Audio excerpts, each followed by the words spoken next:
సమర్థ సద్గురు సాయినాథ్ మహారాజ్కి జై. మన జర్నీ విత్ సాయి ఛానల్కి స్వాగతం, సుస్వాగతం. సాయి భక్తులందరికీ నమస్తే అండి. అందరూ ఎలా ఉన్నారు ఫ్రెండ్స్? ఏం చేస్తున్నారండి? ఈరోజు వీడియోలోకి వెళ్లే ముందు బాబా గారి ఆశీస్సులు మీ అందరికీ దొరకాలని మనస్ఫూర్తిగా కోరుకుంటున్నాను. ఇంకా ఈరోజు బాబా ఏమంటున్నారు అని అంటే, బిడ్డ, ఈ రోజుతో నీ సమస్య అనేది తీరిపోతుంది తల్లి. నువ్వు ఒక్కసారి రాత్రిలోపు ఈ కథ వింటూ ఈ మాటని ఒక 9 సార్లు అనుకో తల్లి అని చెప్పి ఒక సందేశాన్ని పంపిస్తున్నారండి. ఇంకా బాబా చెప్పబోయే ఆ కథ ఏంటి, ఆ మాటని 9 సార్లు అనుకోమంటున్నారు ఎందుకు అనేది ఈ రోజు వీడియోలో పూర్తిగా తెలుసుకుందాం. ఇంకా వీడియోలోకి వెళ్ళడానికి ముందుగా మన ఛానల్ ఎవరైతే కనుక కొత్తగా చూస్తున్నారో వాళ్ళు ప్లీజ్ సబ్స్క్రైబ్ చేసుకోండి ఫ్రెండ్స్. మీకు వీడియో నచ్చితే కనుక ఒక చిన్న లైక్ చేసి సపోర్ట్ చేయండి. మీ ఫ్రెండ్స్ అందరికీ కూడా షేర్ చేయండి. మనకి తెలిసిన గురువు గారు ఒక ఆయన ఉన్నారండి. ఈ గురువు గారికి జ్యోతిష్య శాస్త్రంలో ఎన్నో సంవత్సరాల అనుభవం అనేది ఉంది. ఈయన ఏదైనా ఒక సమస్య మీద పూజ చేస్తే కనుక ఆ సమస్య నుంచి బయటపడని వాళ్ళు ఉండరండి. అందువల్ల మీరు ఏదైనా ఒక సమస్యతో బాధపడుతూ ఉంటే ఈ గురువు గారికి ఒక్కసారి కాల్ చేయండి. మీ సమస్య ఎటువంటిదైనా సరే స్వామివారు చేసే పూజ ద్వారా ఆ పరిష్కారం కొద్ది రోజుల్లోనే కనిపిస్తుంది. ఈ గురువు గారి పేరు సుబ్రహ్మణ్యరాజు గారండి. ఆయన కాంటాక్ట్ నెంబరు 9347293375. మీరు ఒక్కసారి ఆయనకి కాల్ చేయండి. ఇంకా ఈరోజు వీడియోలోకి వెళ్దామండి. ఎప్పుడు కూడా అండి మనకి ఏదైనా ఒక సమస్య వచ్చినప్పుడు దాని గురించి అనేక రకాలుగా ఆలోచిస్తూ బాధపడుతూ ఉంటామండి. అలాంటి సమస్య అనేది ఈ రోజుతో తీరిపోతుంది తల్లి అని చెప్పి బాబా మనతో అంటున్నారు. ఎందుకు అలా అంటున్నారు అనేది ఈరోజు ఒక చిన్న కథ ద్వారా తెలుసుకుందామండి. ఈ కథలో 2 వ్యక్తులు ఉన్నారు. ఈ 2 వ్యక్తులండి వాళ్ళ సమస్యలతో సతమతం అవుతూ ఉన్నారనమాట. అంటే ఈ 2 వ్యక్తులకి ఎలాంటి సమస్యలు ఉన్నాయి అనేది చూద్దాం. ఒక వ్యక్తికండి సాధారణమైన సమస్యలు అనమాట. అంటే మామూలుగా ఇంట్లో వచ్చే గొడవలు కానీ, లేదంటే బయటికి వెళ్ళిన తర్వాత వాళ్ళకి ఆఫీస్లో వచ్చే ప్రాబ్లమ్స్ కానీ, అలాంటి సమస్యలు ఎక్కడికి వెళ్ళినా సరే ఏదో ఒక సమస్య వస్తూ ఉంటుంది కదా. ఆ సమస్యను పరిష్కరించుకోవడానికి సతమతం అవుతూ ఉంటాడు ఒక వ్యక్తి. ఇంకొక వ్యక్తికి ఏంటి అని అంటే అండి, అతనికి చెవు అనేది వినపడదండి. నిజంగా ఇలాగా ఎవరైతే కనుక ఇలాంటి లోపాలు ఉన్నవాళ్ళు ఉన్నారో వాళ్ళు నిజంగా అండి మనం మామూలుగా సమస్యల్ని సర్దుబాటు చేసుకుంటూ ఆ సమస్య నుంచి బయటపడాలి అని అనుకునే వాళ్ళకంటే ఇలాంటి ఒక లోటు ఉన్న వాళ్ళు ఇంకెంత బాధపడాలి అనేది కూడా మనం ఆలోచించగలగాలి. అలాంటి సమస్యలతో బాధపడుతూ ఉన్న 2 వ్యక్తుల గురించి తెలుసుకుందామండి. ఫస్ట్ వ్యక్తి అండి, అంటే ఎప్పుడు కూడా వచ్చే సమస్యలను చూసి బాబాతో చెబుతూ ఉంటారనమాట. బాబా ఏంటి నాకు ఎప్పుడు చూసినా ఏదో ఒక సమస్యలు వస్తూనే ఉన్నాయి, చిరాగ్గా ఉంది బాబా, నాకు జీవితం మీద విరక్తి కలుగుతూ ఉంది. అయినా సరే నేను ఎప్పుడు పూజలు చేస్తూ ఉన్నాను, పరిహారాలు చేస్తూ ఉన్నాను, చెయ్యని పని అంటూ ఏమీ లేదు. అయినా సరే మీరు నన్ను కాపాడటం లేదు. నేను ఏదైనా బాధపడుతూ ఉంటే కనుక ఆ సమస్య అనేది నాకు రాకుండా చూడొచ్చు కదా బాబా అని చెప్పేసి బాబా మీదే నిందలు వేస్తూ ఉంటారండి. అలా అనుకుంటూ బాధపడుతూ ఉంటాడండి ఒక వ్యక్తి. కానీ ఆ సమస్యలకి అతనికి ఓపిక అనేది కొంచెం కూడా లేదనమాట. బాబా గారు చెప్పినట్టుగా బాబాని ఇష్టం పడుతూ బాబాకి పూజలు చేస్తే మటుకు సరిపోతుందా? ఆయన ఎన్నో రకాలుగా మనకి దారులు చూపిస్తూ ఉన్నారు అలాంటి సమస్యల నుంచి బయటపడడానికి. అందుకు ఫస్ట్ కారణం ఏంటి అంటే శ్రద్ధ, సబూరి అనే మాటల్ని, ఈ 2 మాటల్ని ఆ వ్యక్తి అస్సలు ఫాలో చేయటం లేదండి. అంటే అస్సలు ఆలోచించటం లేదు. ఒక నమ్మకంతో కానీ ఒక ఓపిక కానీ అతనికి ఏ మాత్రమూ లేదనమాట. అలా ఓపిక లేకపోవడం మటుకే కాకుండా బాబానే నిందిస్తూ ఉంటాడు. అలా కాకుండా ఇంకొక వ్యక్తి, అంటే 2వ వ్యక్తి ఉన్నాడు కదా, ఈ వ్యక్తి నిజంగా అతనికి చెవు అనేది వినపడదండి. ఏం మాట్లాడుతున్నాడో తెలియదు. అంటే తను ఎవరైనా మాట్లాడేది అతనికి అసలు వినిపించదండి.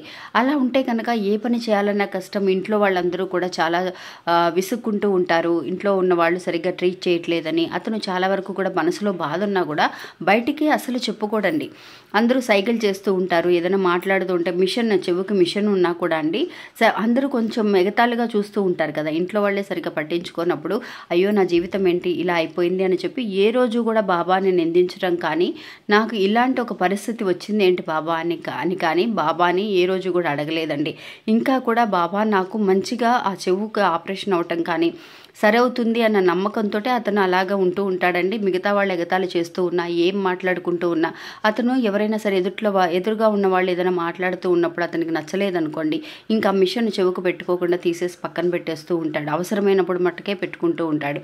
ఇది చాలా వరకు కూడా మనందరము తెలుసుకోవాల్సిన ఒక విషయం అండి. అవసరమైనప్పుడు మట్టుకే మిషన్ పెట్టుకుంటాడు అని అంటే మనం ఏదైతే జీవితంలో వినాలో, ఏదైతే మనం వినకూడదు అనే కొన్ని విషయాలు ఉంటాయండి. అంటే అనవసరమైన మాటల్ని తగ్గించుకుంటూ అనవసరమైన విషయాలలో జోక్యం చేసుకోకుండా ఉంటేనే చాలా వరకు సమస్యలు కూడా మన దాకా రాకుండా ఉంటాయి.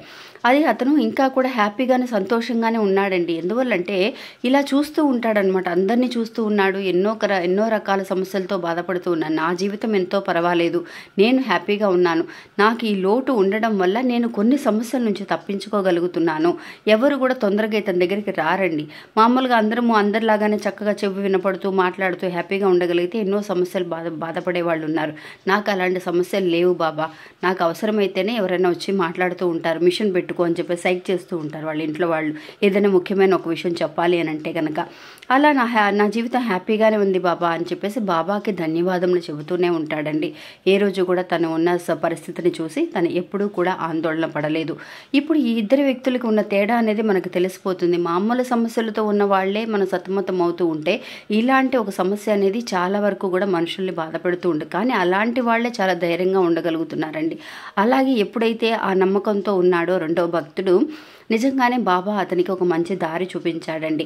బాబా నన్ను కాపాడుతాడు, ఎప్పటికైనా సరే నాకు ఒక మంచి విషయం అనేది తెలియజేయడానికి కోసమే బాబా నాకు ఇలాంటి ఒక లోటు అనేది ఇచ్చాడు అని చెప్పి ఎప్పుడైతే జీవితం గురించి తను చాలా బాగా అర్థం చేసుకున్నాడో ఇంకా అప్పటి నుంచి అండి అతనికి చెవు అనేది ఆపరేషన్ చేయటం కానీ, తనని తీసుకువెళ్ళి సరిచేయాలన్న ఆలోచన కూడా ఇంట్లో వాళ్ళకి రావడం, ఎంత ఖర్చు అయినా పర్వాలేదని చెప్పి వాళ్ళు చేయడానికి రెడీగా ఉంటారండి. నిజంగా ఇది కూడా ఒక రకమైన మంచి కోసమే అని చెప్పేసి ఆ భక్తుడును ఉన్న నమ్మకానికి తోడుగా బాబాగారు కూడా అతనికి చాలా వరకు కూడా హెల్ప్ చేశాడండి. ఇంకా ఎప్పుడు కూడా సమస్యలతో బాధపడుతూ నాకు ఈ సమస్యలు వస్తూనే ఉన్నాయి, బాబా మీరేం చేస్తున్నారు, నన్ను పట్టించుకోవట్లేదు అని చెప్పేసి తిట్టుకుంటూ ఎప్పుడు కూడా తన ఉన్న పరిస్థితిని లోటుపాట్లు వెతుకుతూ ఉన్న ఒక భక్తుడికి మటుకు సమస్యలు అనేవి తీరలేదండి. ఎప్పుడు కూడా మనం కూడా అంతేనండి. ఎప్పుడైతే పాజిటివ్గా ఆలోచిస్తూ ఉంటామో అలాంటి వాళ్ళకి మాత్రమే ఎలాంటి కష్టమైన సమస్య అయినా సరే తొందరగా తీరడానికి కర్మఫలాలు కూడా మనకి తోడవుతూ ఉంటాయి. అంతేకాని అనవసరమైన చిన్న విషయాలకే మనం బాధపడుతూ ఎదుటి వాళ్ళని నిందిస్తూ ఉంటే కనుక మన సమస్య అనేది తీరదు. ఇలాగే మనం టెన్షన్ పడుతూనే ఉండాలి అన్న ఆలోచన అనేది అతనికి రానే లేదండి. అతని సమస్యలు అలాగే ఉన్నాయి. అతనికి ఇంకాస్త కూడా కర్మఫలాలు ఎక్కువ అవడం వల్ల, అంటే కర్మ అనేది ఎక్కువ అవుతూ ఉంటుంది, తన కష్టపడాల్సిన గడియలు అనేవి ఇంకా కూడా ఎక్కువ అవుతూనే ఉన్నాయండి.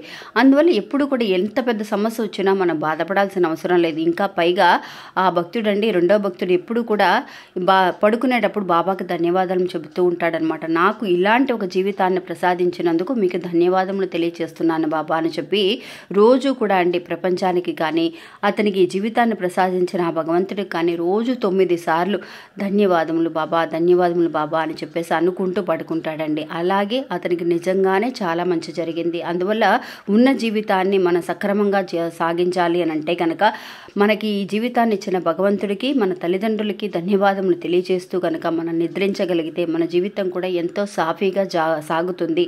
ఎలాంటి భయాందోళనకి గురవ్వాల్సిన అవసరం అనేది ఉండదు అని బాబా మనకి ఈ కథ ద్వారా తెలియజేస్తున్నారండి. ఇది నిజమా కాదా అనేది నాకు కమెంట్స్లో తెలియజేయండి ఫ్రెండ్స్. ఇంకా ఇది అండి ఈరోజు మన వీడియో. ఈ వీడియో కూడా మీ అందరికీ ఎంతో నమ్మకాన్ని, ధైర్యాన్ని ఇస్తుందని అనుకుంటున్నాను. నచ్చితే కనుక ఒక చిన్న లైక్ చేసి సపోర్ట్ చేయండి. మీ ఫ్రెండ్స్ అందరికి కూడా షేర్ చేయండి. మళ్ళీ మంచి ఇంకొక వీడియోలో మళ్ళీ కలుస్తాను. అంతవరకు సెలవు. నమస్తే. ఓం సాయిరామ్.